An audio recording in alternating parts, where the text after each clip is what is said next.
Fidèles téléspectateurs et téléspectatrices, bonjour ou bonsoir, car cela dépend de l'heure à laquelle vous êtes en train de suivre cette émission Éducation et Société. Éducation et Société, une émission de l'UPEC, unité de production des programmes d'éducation civique. Très chers téléspectateurs, pour ce jour, l'UPEC vous propose comme thème le paysanat féminin en République démocratique du Congo. Pour ce grand thème, très chers téléspectateurs, nous ne sommes pas seuls dans ce beau jardin du centre Nganda, dans la commune de Kitambo. Nous recevons à ce jour 4 invités, je vais les présenter.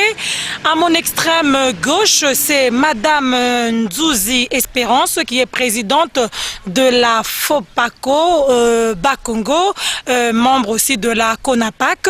Et bien, à ma gauche, ici, c'est Madame Rosalie Kadima, qui est vice-présidente du CONAPAC Kinshasa.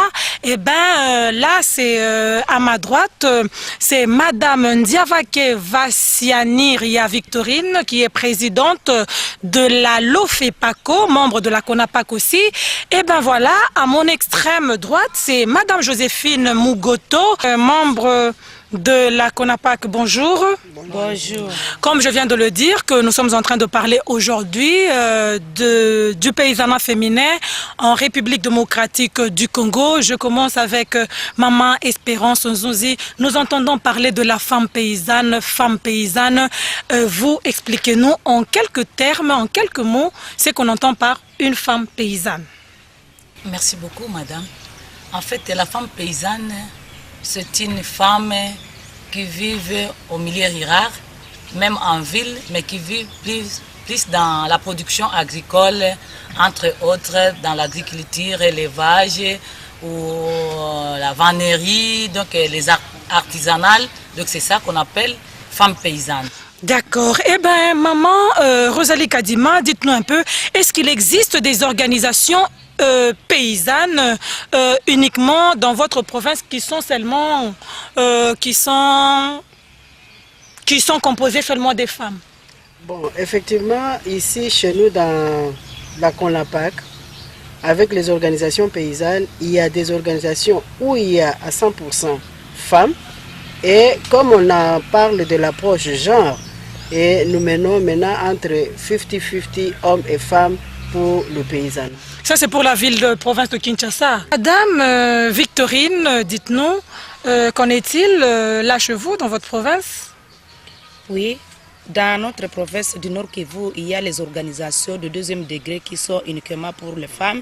Nous avons IFED, nous avons Ouaki, nous avons Ekomapa, nous avons aussi IFAP et d'autres organisations sont là. Et aussi, il y a des organisations mixtes et dont alors la LOFEPACO prend le département femmes.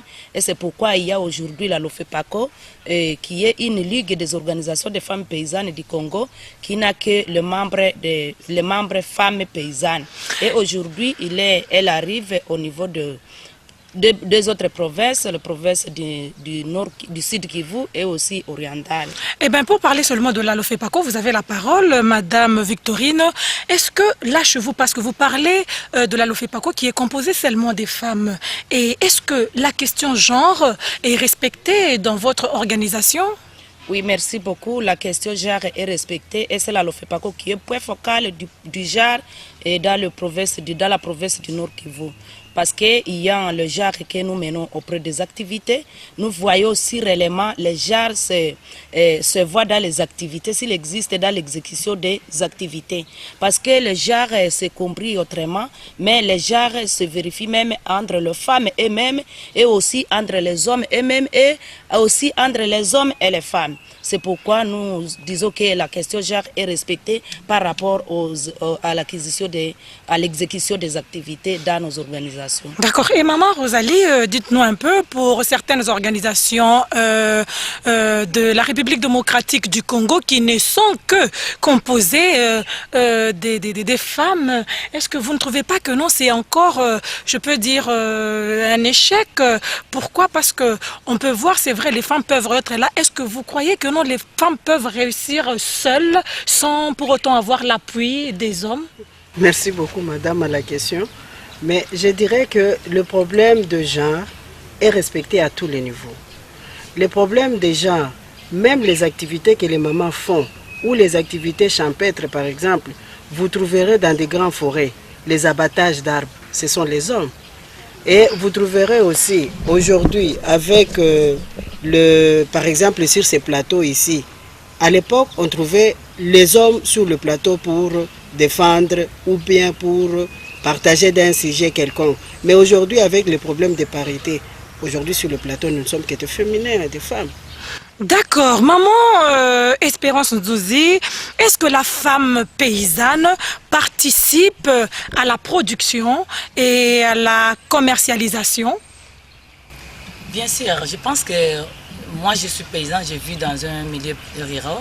Je pouvais dire la production, c'est la femme paysanne qui produit plus, je pouvais dire. Parce que même dans nos milieux ruraux, s'il faut comptabiliser le nombre d'heures que la femme fait pour sa production, et la femme produit parce que le temps qu'il prend pour la préparation du sol jusqu'à à semer, à la récolte, la femme a beaucoup de capacités sur la production.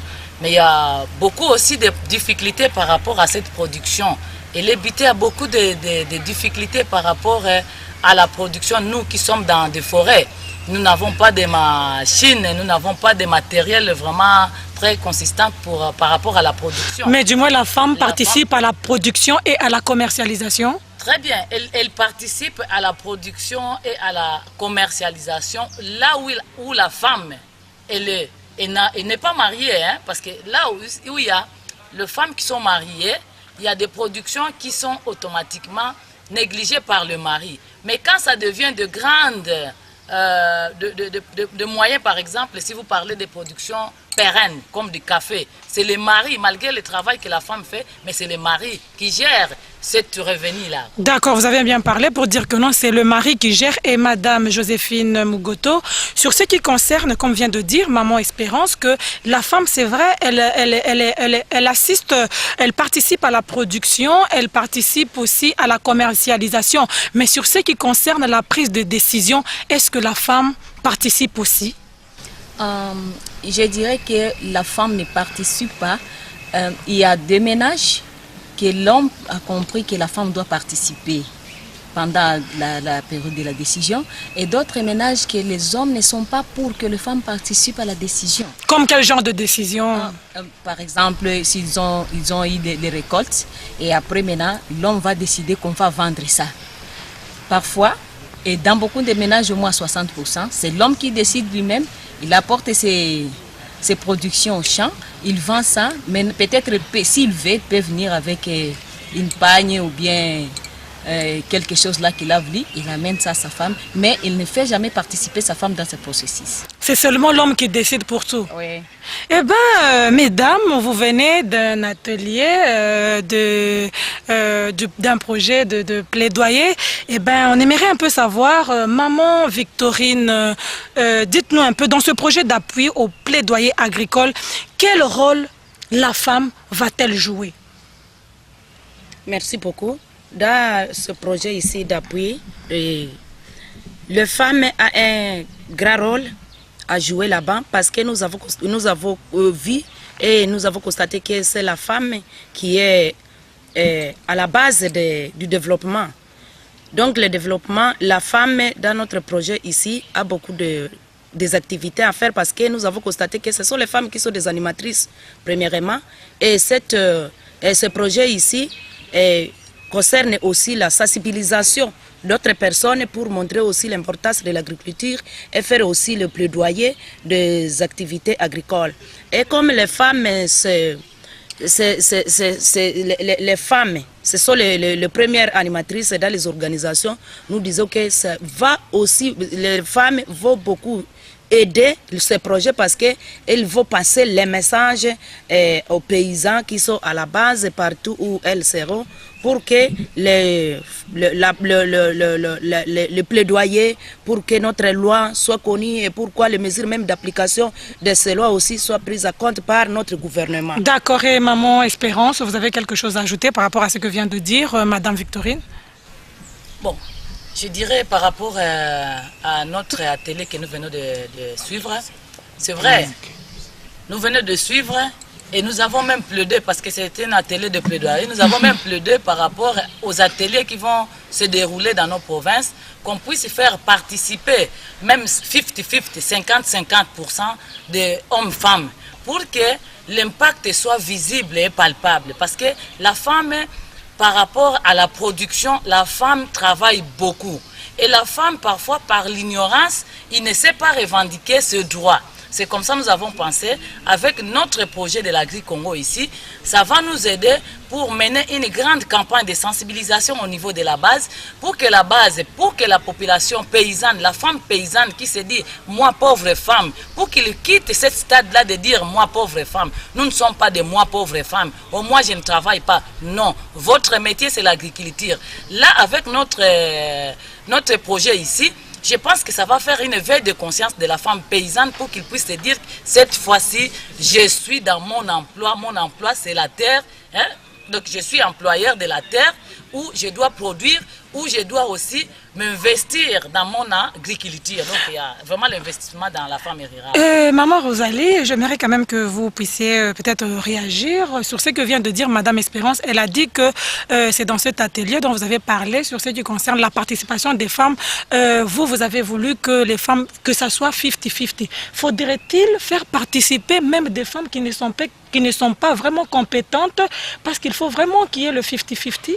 Alors, à cette question-là, vraiment, je peux dire que quand nous voulons faire participer les femmes, 50-50, ce n'est pas pour dire que nous allons ramasser n'importe quelle femme. Nous prendrons et nous tiendrons compte de la compétence aussi. Parce que c'est un atelier qui est appelé à faire une restitution. Au retour de nos provinces respectives, vous devez faire la restitution.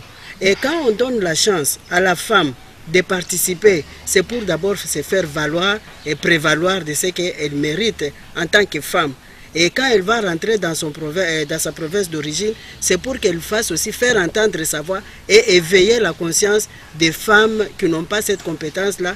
Quand je parle de compétences, c'est peut-être la femme qui ne sait ni lire ni écrire pour aller restituer au niveau de la base.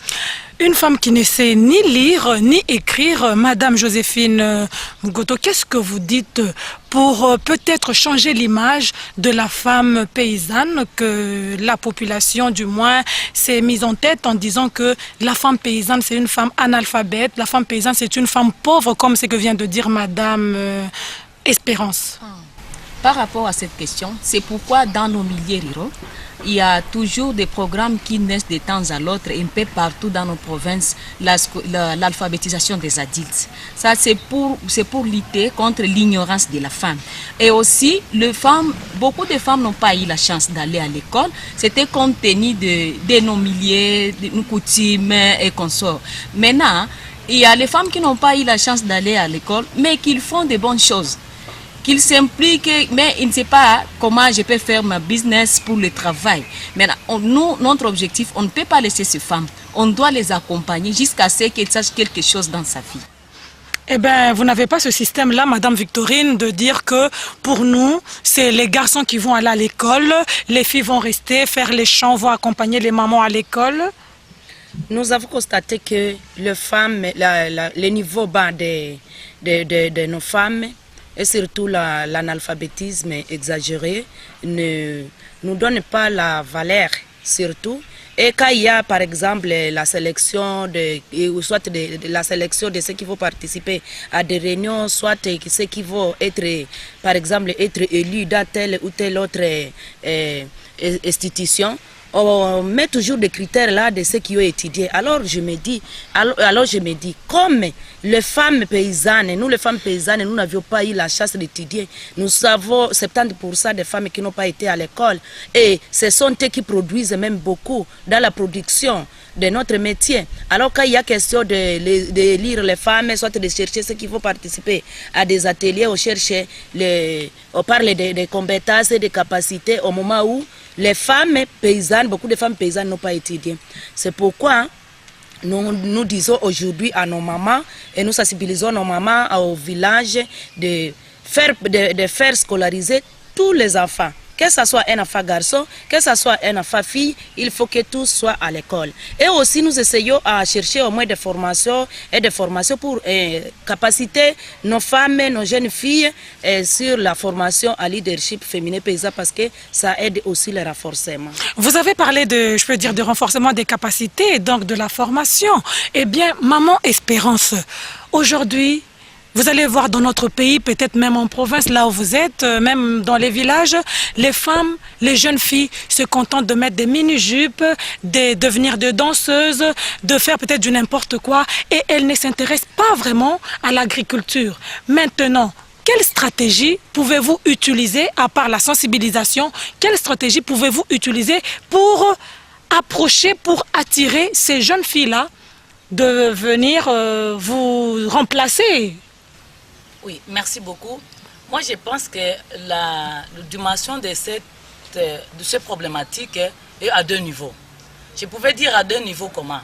Je prends d'abord l'État qui est le responsable numéro 1 de la situation d'aujourd'hui de la jeune fille. Parce que nous, dans nos villages, nous les parents qui sommes censés de travailler, de rester avec nos enfants, nous n'avons plus le temps de rester. Nous n'avons plus de temps de rester avec les enfants ensemble. Nous sommes dans les qui cherchent. Et dans les qui cherchent là-bas, toi tu penses que tu vas pour aller chercher et tu rentres tard. L'enfant aussi, en restant, il va aussi comment voir, comment faire. Il cherche aussi selon sa façon de chercher. Et surtout, moi j'ai dit, le deuxième niveau, j'ai dit, c'est les hommes aussi. Moi, j'ai une expérience parce que j'encadre les jeunes filles. J'ai déjà fait les états des lieux sur les problématiques de la jeune fille, d'ailleurs adolescente. Ce que j'avais pu rencontrer, c'était quoi? Les jeunes m'ont dit, maman, moi à la maison, je quitte en famille. J'arrive à l'école, on me renvoie à l'école parce que je n'ai pas payé les Minerval. J'arrive en cours de route, un monsieur, un papa, qui devait censé de me donner parfois gratuitement cet argent-là. Mais qu'est-ce qu'il me demande? Il me donne quelque chose, mais il me demande d'aller dormir avec lui. Mais c'est mon père. Alors voilà un peu la situation, je vais étudier, mais cette situation, qu'est-ce que je dois faire? Ça, c'est déjà un problème au niveau du gouvernement et au niveau aussi des papas. Lui, il demande cette fille-là, mais il ne sait pas que lui aussi, il a des filles. Bon, lui, il dit que ces filles-là portent mal. Et ces filles, quand ils sortent, est-ce qu'ils contrôlent les habits que l'enfant porte et qu'il met dans son sac? Peut-être que cela revient aux mamans, parce que toute maman doit d'abord voir comment est-ce que sa fille sort. Nous, les femmes, nous, les mamans, parfois, tous ces derniers temps, les mamans laissent le mari au lit. Tous ces derniers temps, je pense que si je mens, les amis qui sont en train de me suivre, les papas et les mamans pouvaient me dire le contraire. Mais souvent, tous ces derniers temps, même en ville, nous voyons les mamans quittent le lit à quelle heure pour aller au beau parc pour aller chercher le pain pour vendre. Les mamans pour aller chercher les sacs de macala pour vendre, les pondous pour vendre. Et les papas parfois restent encore avec les enfants. Et il y a des fois, les enfants, vous voyez, l'enfant est sorti, mais dans son sac, il a mis un autre type d'habit dans le sac là. Et la maman part au marché pour revenir que le soir avec les pondous, avec les pains de biquet qu'il a eu. Donc le problème, c'est le gouvernement. Avoir la responsabilité pour que, auparavant, quand il y a eu l'éducation de ça, qu'on ne peut pas voir une jeune fille avec de mauvais tenues, le gouvernement avait pris des mesures. Ça, c'est d'abord la responsabilité du gouvernement. Ça ne devait pas être la responsabilité d'abord des parents, parce qu'on dit souvent, on parle de l'éducation de base. Les parents, je dis bien, nous sommes, moi personnellement, je suis parent.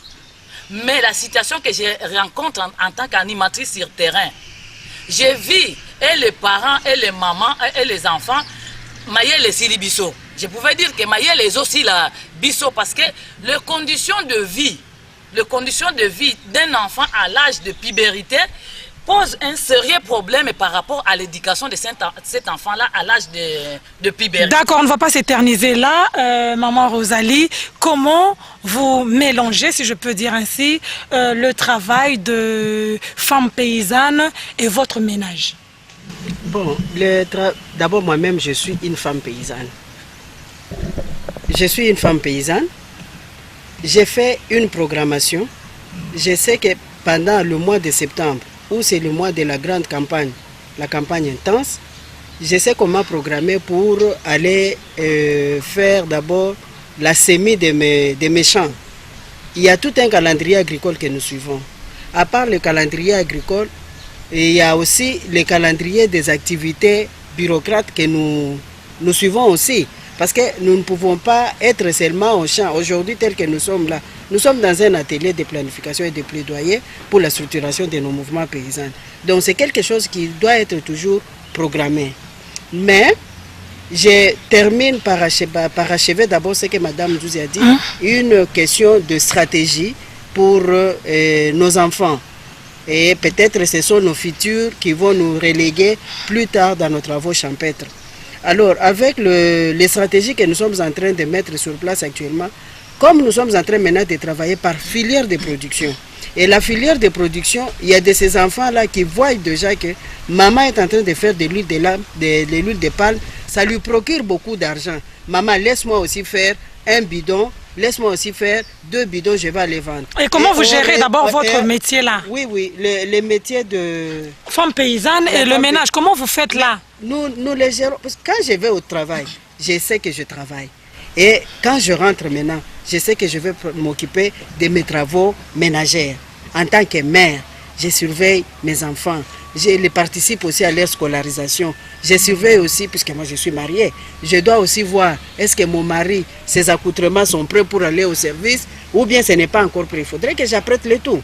J'ai fait deux travaux au même moment. Les travaux ménagers et les travaux champêtres. D'accord. Et comme nous allons lentement et sûrement vers la fin de cette émission, Madame Joséphine, pour vous, dites-nous, est-ce que l'agriculture, c'est une profession? Ou bien vous faites comme ça? Non. Quant à moi, je dirais que l'agriculture, c'est une profession. Bien sûr. Pourquoi? Parce qu'il y a quelqu'un qui peut passer ici, te dira, toi tu es journaliste, c'est votre profession. Et que nous sommes des agricultrices et nous aussi c'est notre profession.